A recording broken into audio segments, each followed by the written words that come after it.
Bienvenidos a En Modo Paola y ahora sí, les prometo que va a ser un show increíble, la vamos a romper. Les voy a dar algunas pistas antes de que averigüen quién es nuestro invitado. Jero, el Omoto, pobre pollito, con nosotros, Jerónimo. ¡Ay, qué gusto estar aquí! No sé si es que en este modo hay que llamarte prefecta, Paola. solamente Paola. Simplemente Paola. Ajá. O le sonó a nombre de telenovela. De novela. Estamos en su programa De Frente con Paola, ¿no? Así muy serios. ¿Cómo estás? Contenta de tenerte y creo que mucha gente que nos seguirá se va a emocionar porque tienes seguidores en un montón de lados. Primero como periodista, comentarista, haces un stand-up extraordinario. Tienes que contarme cómo están esos 20 años. Uy, no sé si alegrarme o ponerme triste porque son 20 años y tú dices, wow, son 20 años de carrera y al mismo tiempo dices, wow, qué viejo que estoy. Entonces son como esos sentimientos encontrados. El 22 de mayo estuvimos en el Teatro San Gabriel. Lleno total. En un lleno total. Y claro, uno todo el tiempo con esos nervios de se vende o no se vende, porque el tema de la comedia acá es como un poquito complicado a veces llevarlo como a tratar de llevarlo a otro nivel, ¿no? Un verdadero show. Y quería preguntarte ahí, ¿cuándo descubriste que la risa, que el humor era poderoso? Yo me di cuenta de eso, mi querida Paola, cuando a través del humor y de la risa yo empecé a curarme. Yo siempre digo en mis shows que para mí Dios le pague el cafecito, que para mí la risa es terapia, por eso el nombre de mi show por los 20 años se llama no es terapia, pero ayuda. ¿No? Entonces, todo empezó por un tema personal. Yo considero que cuando uno empieza a reírse de los traumas, cuando uno empieza a reírse de las situaciones que te produjeron tristeza, es cuando el alma empieza a curarse. Yo te cuento una anécdota que no le he contado y escuchándote me llamó la atención. Primicia aquí de frente con Paola. Primicia con Jero. Cuando tuve un episodio muy fuerte, yo planteé la despenalización de la interrupción del embarazo en caso de violación y realmente fue para mí un episodio muy difícil en mi carrera política.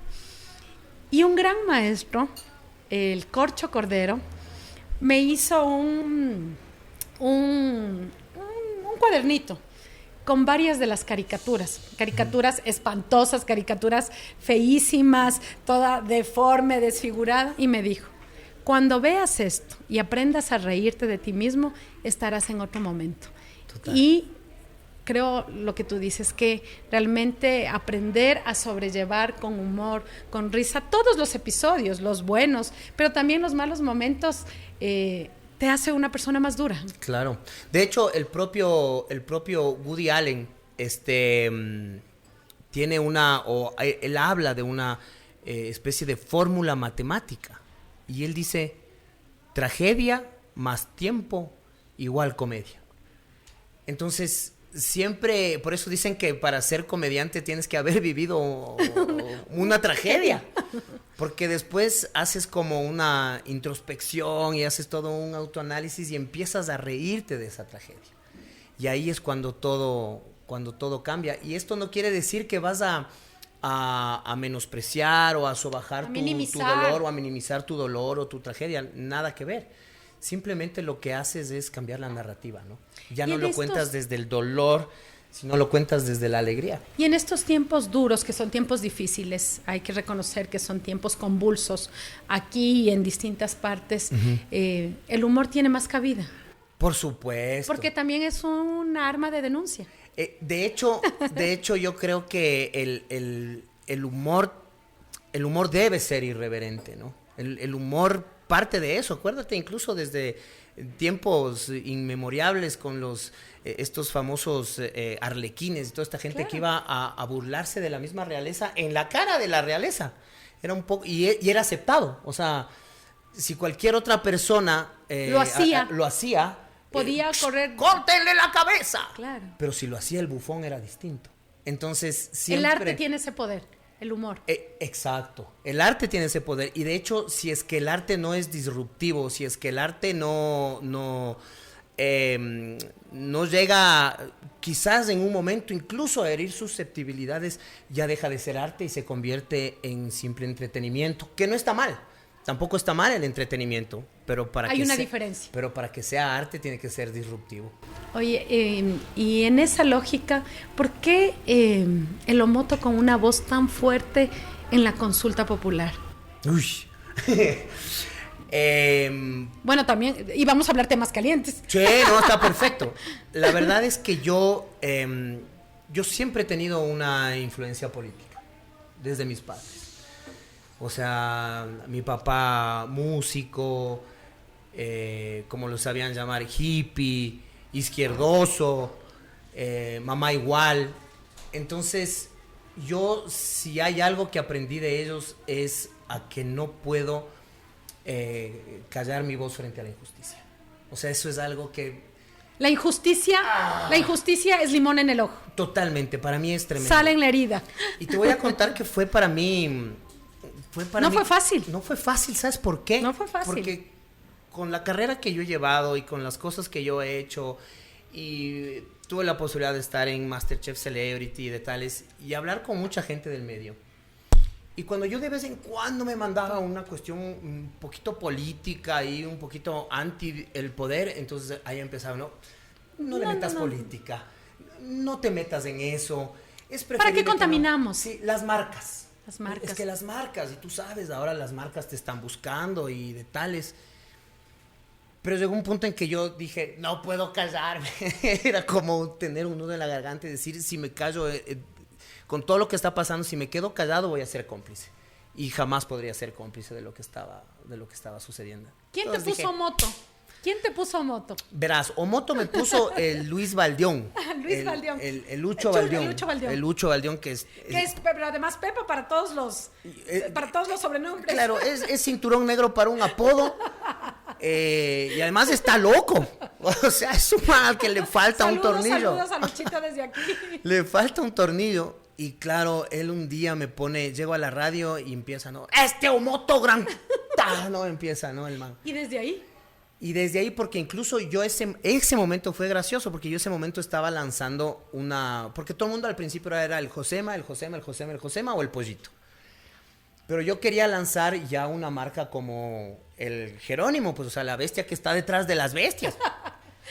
Entonces estaba pensando, y yo decía, a ver, voy a poner algo muy quiteño, y pensaba en el enano con F, y incluso ya estaba trabajando en los nombres. Y de pronto sale este man con lo del Omoto, y yo... Ahí es, quiteñísimo, ahí es. Y empecé a trabajar con esa marca y pegó un montón. Entonces ya me quedé con lo de Omoto, pues claro, cada vez que me voy a hacer shows o cosas en la costa, toca explicarles. Porque claro... Los costeños, a ver, ¿qué significa Omoto? Claro, a ver, verán, ustedes Omoto, para ustedes es, ¿cómo saben decir en la costa que es patucho? Patucho, por ahí la guayaca nos puede decir, hay una guayaca en el equipo. El patucho. Patucho, ¿no? Entonces yo sé decir, para ustedes el patucho es para los serranos del Omoto. Entonces me toca explicarles. Y ahí quedó el nombre. ¿Y dónde te sientes más cómodo? ¿En el micrófono, en la radio, en el escenario, en el stand-up? Porque son momentos distintos y genera sensaciones distintas. La una es, bueno, de una u otra manera, a pesar de que hoy las redes sociales, los comentarios hacen que la radio sea más activa, pero el teatro permite el contacto face to face. Sabes que, o sea, mi lugar, mi zona de confort, digamos, es la radio, ¿no? Y es donde todo empezó. En la radio empezó todo. Para mí. En esta carrera de la comedia. Después llegó un punto en que la radio dije, sí, pero... Algo más. Necesito algo más, ¿no? Y me acuerdo en esa época cuando el personaje del Josema y el Paquirri empiezan como a tener su auge, nosotros trabajábamos con el Pato Borja y el Pato nos decía, no, es que nadie puede saber quiénes son, porque la magia de la radio, se pierde la magia de la radio. Y sí, es cierto, yo sí creo que se pierde la magia de la radio un montón. Entonces yo decía, algo más hay que hacer. Necesito. Exacto. Salimos de ahí y hablamos con un amigo, artistas de ellos también, y decimos, oye, necesitamos caracterizar los personajes. Y nos metimos en un estudio de maquillaje, nos enseñaron a maquillarnos, caracterizamos los personajes y ahora sí, vamos al teatro, vamos a las tablas. Y fue chistoso porque, claro, al principio cuando no había esa caracterización nos disfrazábamos de luchadores, nos poníamos máscaras de luchadores y salíamos así. Exploraron todo. Todo. Me acuerdo, nos contrató una marca para hacer el lanzamiento de un nuevo sabor de una marca. Y claro, nosotros no teníamos caracterización con el Quique, con el Paquir. Decimos, ¿y ahora qué hacemos? Pongámonos máscaras de luchadores. Entonces pusimos máscaras de luchadores, sacamos las camisetas y una capa. Ahí. Y entramos, ¿no? Y ahora con ustedes, se queda una sorpresa. Y entramos nosotros y la gente atrás comentaba, son el Yalal y el Rodrigo, son el Yalal y el Rodrigo. Y nosotros, no somos. No somos. Y bueno, de ahí fue evolucionando toda la caracterización ya de los personajes. Y ya me quedé enamorado del teatro. Claro, son otras sensaciones, ¿no? Porque en la radio es muy inmediata, también es maravillosa y te permite ampliar mucho la imaginación. Pero el teatro también es maravilloso, el sentir el público, el sentir la energía del público. Y hay una pregunta que te quería hacer. ¿Cómo es lidiar con la fama? Porque la radio al inicio, como tú decías, bajo esta filosofía del Pato Borja de que no se deben conocer los personajes, la magia de la radio está en eso, de pronto expuestos, hoy con las redes sociales también todo más viral, y claro, en el teatro. ¿Cómo lidias tú? ¿Cómo lidia tu familia con esto? O sea, verás, Pau, es que es raro, pero yo no me considero una persona famosa.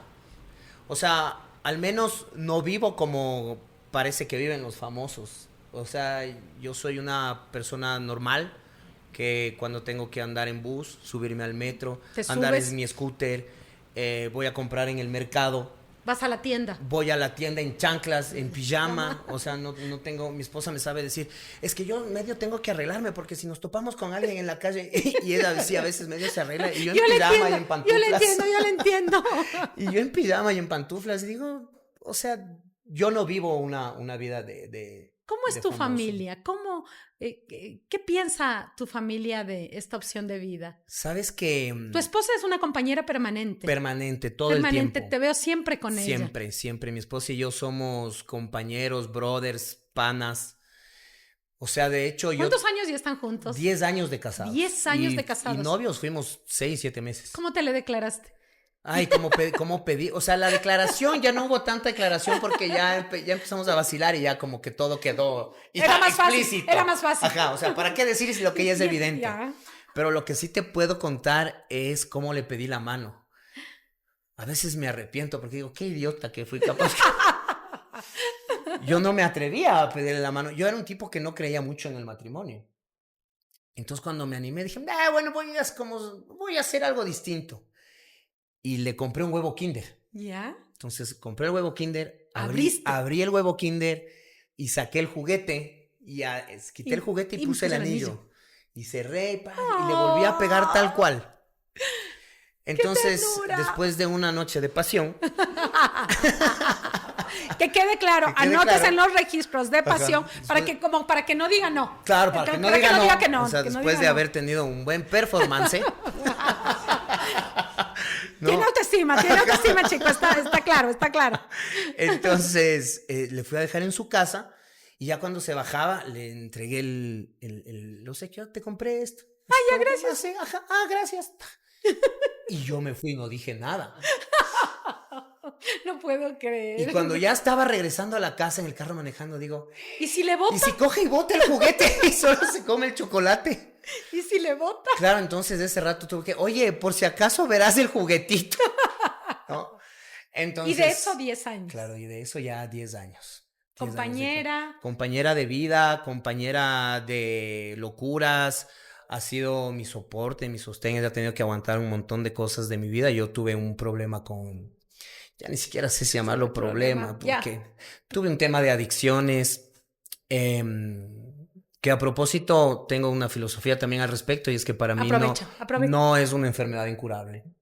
O sea, yo creo que esto que nos metieron en la cabeza de que es una enfermedad incurable y es te falso. fregaste, para mí es falso. Seguramente los Pero doctores... además eres un testimonio de vida que es falso. Total. Eres un testimonio de vida que es falso y eso es súper importante decirle a la gente que nos mira. Exacto. O sea, lo hablo desde mi experiencia. No puede ser que haya gente que sea más considere lo difícil, otro que le cueste. y que considere que es una enfermedad incurable. Está bien, yo lo respeto. No hay ningún asidero científico de lo que estoy diciendo, pero yo me curé. Te curas. Yo me curé. Yo siento que me curé y ahí entra la risa. Gracias por decirlo. Ahí entra el tema de la risa porque yo empecé a vivir muchos momentos de angustia, depresión, síndrome de abstinencia, a punto de perderlo todo, a punto de perder a mi esposa que estaba obviamente sosteniendo algo que era muy difícil de sostener, la familia, intenté todo, fui un día sin avisar a nadie, dije me voy a internar y no avisé a nadie, llamé por teléfono, por si acaso me acabo de internar. Me interné en ese tiempo era un internado público. Lo probaste todo. Probé todo, NA, psicólogos, psiquiatras, todo. ¿Y la clave fue? La clave fue decir un día, no quiero más. Me cansé de vivir así. O sea, como ya un cansancio. Agotado, físicamente, emocionalmente. Agotado. Era un tipo derrotado. Mi esposa me sabe decir... Yo cuando tú estabas así, yo te veía pequeño. O sea, te veía como... Claro que soy pequeño de por sí, ¿no? Pero mira. Pero dice claro. me dice la diferencia. Te veo una diferencia. Claro, me dice la diferencia es que ahora, a pesar de que eres pequeño, pero se te ve un tipo como grande. O sea, hasta caminas distinto. Ahí era una cosa, pero... Brillas, luz. Sí, tremendo fue. Entonces simplemente dije, no quiero más. Y el tiempo fue pasando, fui superando, hasta cuando me empecé a reír de esto. Ya ahí dijiste. Y ahí dije, ya superado. Esto pasó. Prueba superada. Claro, entonces ahora me puedo reír. Yo sé que no es fácil, pero yo me río de mis adicciones y de lo que pasaba, ¿no?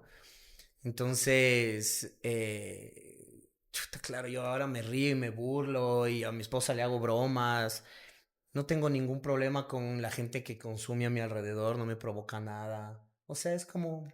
Pero el mensaje que les has mandado a la gente es muy potente. Sí se puede. Claro que se puede. Y es maravilloso. ¿Sabes por qué? Porque la gente que hemos vivido esto, yo siempre digo que tenemos... esto es como algo, un regalo que es maravilloso. Y es que nosotros los que hemos vivido esto y los que hemos logrado salir... Podemos contarlo. Y somos de las pocas personas que podemos decir, Pau, yo te cuento, yo soy un privilegiado porque yo he podido nacer 2 veces. La primera vez cuando nací por cesárea del vientre de mi mamá... Y la segunda vez cuando dije no quiero más. Y desde ese momento empecé a ver la vida distinta, a vivir la vida de forma diferente. Entonces decía, qué hermoso que ha sido vivir así, y empezar a disfrutar todo. Además, como guagua. Tranquilo, libre. Tranquilo. O sea, libertad. Eso. Es libertad. Es que esa es la palabra. O sea, poder vivir libre. Libre de todo, de decir, de hacer, de contar, de no estar ocultando, de no vivir en paranoia. Es maravilloso. Oye, y como nos dicen que el tiempo avanza, tengo que hacerte esta pregunta. Dígamelo. El humor y la sátira a los políticos. Uy. ¿Por qué? ¿Por qué es necesario? ¿Por qué es necesario en estos tiempos? Bueno, primero porque... ¿En estos tiempos o como lo conversamos desde siempre? O sea, primero porque yo creo que los políticos dan papaya. Sí, damos papaya. Sobre todo algunos. Bueno, algunitos más que otros, digamos. Sí, tú no das tanto, que es lo peor. Que sí me estaba esperando. Pero hay otritos que dan una papaya, pero es que es hasta da gusto darles.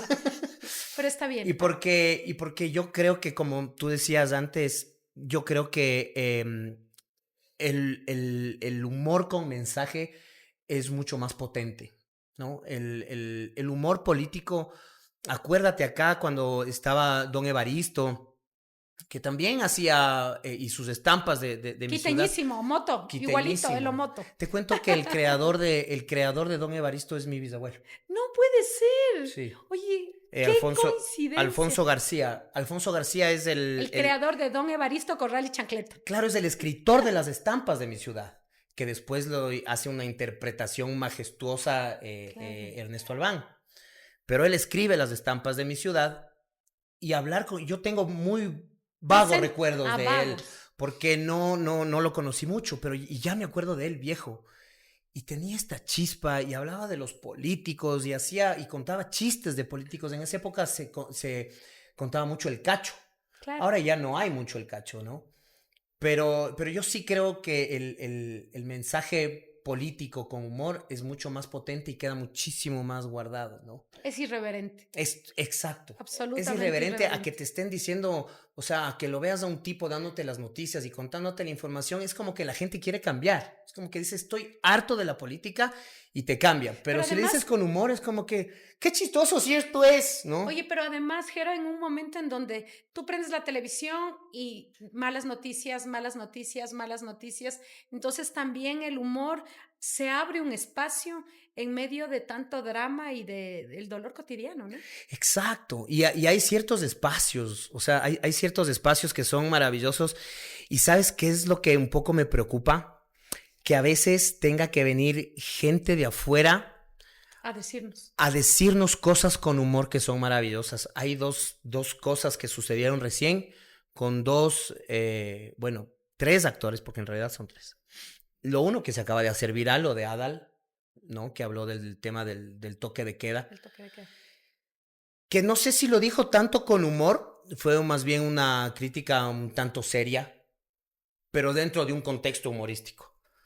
Pero meses atrás vinieron, no sé si ustedes les han visto a los Fox News. Los de los apagones. Lo de los apagones, los Fox News, ¿no? Eso fue espectacular, o sea, lo que hicieron, lo de apagar las luces del teatro y esta cosa de decir si nos vas a declarar la guerra, por lo menos ten luz, o sea, eso es genial. Es genialidad pura. Eso es genialidad pura y el mensaje con el que llegas, ¿no? Pero qué lástima que nosotros ahora acá tengamos miedo por la persecución. O sea, que no podamos, y no solamente por la persecución del poder. Pero además no solo la persecución en primera persona, sino todo lo que conlleva la persecución ahora, porque son límites que ya no se respetan. Las familias, los hijos, el medio, es una situación difícil. Y sabes que también es bien feo que no solamente viene la persecución del poder, sino que también viene el aislamiento. El aislamiento y la desacreditación de tu igual, de alguien que está viviendo lo mismo que tú, de alguien que está pasando lo mismo que tú y que no abre los ojos y esa persona te desacredita, ¿no? Y te dice, ¡ay! Te empieza a insultar y te empieza porque a pegar. Porque tal vez del poder te esperas, pero claro, no del igual. Exacto. O sea, pues dices, por último, ¿a quién me la estoy jugando? Ya. Si del poder me cae. Total, mañana me han de bloquear las cuentas. No me importa. Ajá, no me importa. Oye, yo por suerte tengo cuentas en... Y para finalizar, porque me están diciendo, pasó rapidísimo y me están diciendo, por favor. No, esto está bueno. Oye, qué buen café. Sí, gracias a Jumbo. Estamos en Jumbo, en Cafetería Jumbo. Café, comercio justo, el mejor chocolate, no pueden faltar. ¿Qué les dirías a quien quiere empezar? ¿Esto es café o chocolate? Esto es café. Está espectacular. Me voy a llevar unas fundillas. Unas funditas de Jumbo. Sí, ¿Qué les dirías a quien quiere empezar? Primero, que no tengan miedo. Creo que, como siempre se dice, el miedo paraliza. Y lo que uno tiene que hacer es dar ese pasito para sobrepasar el miedo. Si no logramos sobrepasarlo, nunca vamos a llegar. Entonces, primero creo que hay que perderle el miedo a hacerlo. Segundo, perder el miedo a decirlo. Y tercero, perderle el miedo al poder. Que creo que eso es fundamental. A raíz de eso, vamos para adelante. Jero, dame tus manos. Vean estas manos bellísimas, bellísimas. Uy, estas uñas son uñas de aniversario. No sabes todo lo que me han dicho de mis uñas. Gracias por estar en Modo Paola. Tremendo personaje, como les dije. Gracias, Jero, por estar aquí. Gracias por hacer lo que haces y gracias por seguir siendo irreverente al poder. No, primero, Dios te pague. Muchísimas gracias por la invitación y sobre todo quiero que sepas que te quiero, te respeto y te admiro por todo lo que haces. Dios te pague. Programas.